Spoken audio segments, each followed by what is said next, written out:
Spamcan arrived at the oil depot, and from where he was, he could watch Derek guarding Travis. "You know you can't keep me here forever," said Travis. "You'll eventually come to your senses and let me go." "I most certainly won't not," said Derek. "I'll keep you here till the end of time." After a few hours, Spamcan arrived to take over for Derek, and Derek went to go pull a train.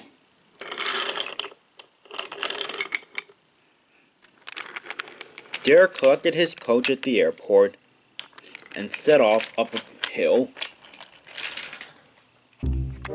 Back at the yard, Spamcan was doing his best not to listen to anything Travis was saying to him. "You won't keep me here till the end of time," said Travis. "You'll let me go. I can see it in your eyes." "Oh yeah, well, you can't see it in my eyes if they're closed," said Spamcan, and he shut his eyes tight. Travis chuckled. "When you abandoned Diesel 10 when we tried to do Operation Doomsday, you only did it because you didn't want the passengers to get hurt. You didn't do it because you cared about the steam engines. Face it, you weren't meant to join the good side. It will only be a matter of time before you change your mind and return to our side." Spamcan looked away, trying to ignore what Travis was telling him. Meanwhile, Henry was pulling a goods train, but he soon had to stop at a signal near the museum. Just then, however, Diesel came around the bend, and he smashed into the side of Henry's train. Henry was pushed forward into the signal, and he came right off the track. "Watch where you're going, dummy," said Henry to Diesel. Diesel hadn't meant to hit Henry's train, but he realized he had made a big mistake. "I'll get help," he said, and he raced away back down the line. Rocky was helping to clean up an accident that Billy had had. He was lifting up a flatbed when Diesel coupled up to him. "Come on, Rocky," said Diesel. "Henry has had an accident," and he pushed Rocky forward, and Rocky dropped the flatbed. "Hey," said Rocky, but Diesel was already pushing him away. As Diesel pushed Rocky towards the crash site, Rocky was beginning to get worried. "Slow down, Diesel," he said. "I don't think my crane arm can fit under the bridge right there." Rocky's crane arm bumped into the bridge and began to push it, and it began to tip over. "Oh no," cried Diesel. He tried to stop, but it was too late. One of the supports tipped over and knocked Rocky off the track. Then there was more trouble.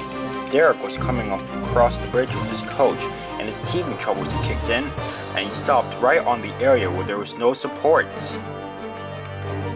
"Oh no," said Derek. "This isn't good. This is not good. This is anything but good. This is the complete opposite of good." Back at the siding, Travis could see what was going on. "Derek's in trouble over there," he said. Spamcan looked back, and he could see Derek stranded on the bridge, which was in danger of collapsing any minute. Stafford and Percy couldn't do anything. Their drivers weren't there, and Diesel was struggling to pull Rocky out from under the bridge. "Don't go anywhere," said Spamcan. "I'll be right back." "I can help you," said Travis. "Oh, no you won't," said Spamcan. "You know what? I'm going to pull the breakdown train over the point so you can't get out." And Spamcan began to do just that.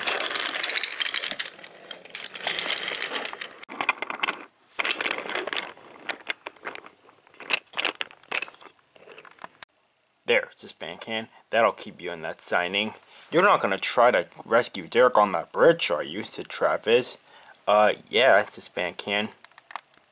"I'm telling you, Spamcan, I can help you," said Travis. "I'm smaller and lighter than you. I could go on the bridge without having to take a risk of it collapsing while I'm on it." Spamcan realized that Travis made a good point. "So you sure you will help me? You won't try to run off," said Spamcan. "If you're going to do the right thing, then I might as well do the same," said Travis.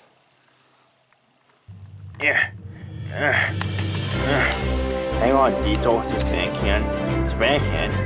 Oh, thank goodness," said Diesel. "Don't forget about Derek up there." "Don't worry," said Spamcan. "There's another engine on the way." Spamcan and Diesel pulled Rocky out from under the bridge. Then, Travis pushed Derek off the bridge. It wasn't easy, but thankfully the bridge didn't collapse while he was trying to do it. They made it to the bottom of the hill just in time.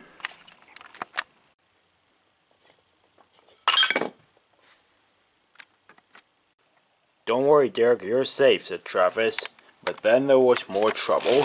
Some barrel cars had broken away from Fargus and they raced down the coin mine tunnel. They smashed into Travis and hit him so hard that he smacked into the side of the tunnel. Rocks then fell from the tunnel and they landed all over Travis.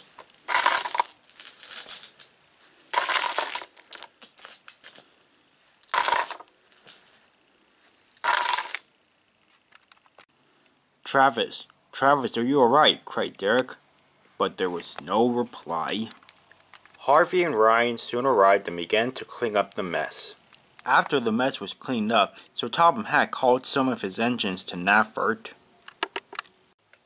While Travis was known to support Diesel 10's evil plans, he proved today that there is some good in him when he rescued Derek and his passengers from the collapsing bridge.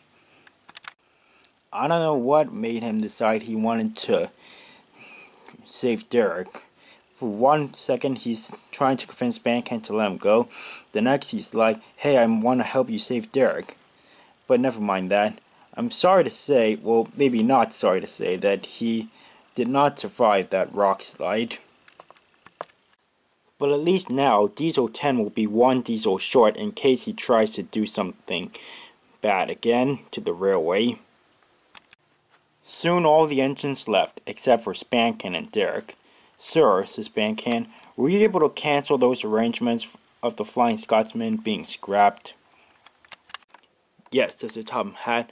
"I phoned the mainland and they said they'll take care of it." "Well, that's good to hear," said Derek. And Spamcan and Derek left the station. And from that day forward, Spamcan has promised never to let anyone take advantage of him again. To the bitter end, I will always side for Sodor and all of its steam engines.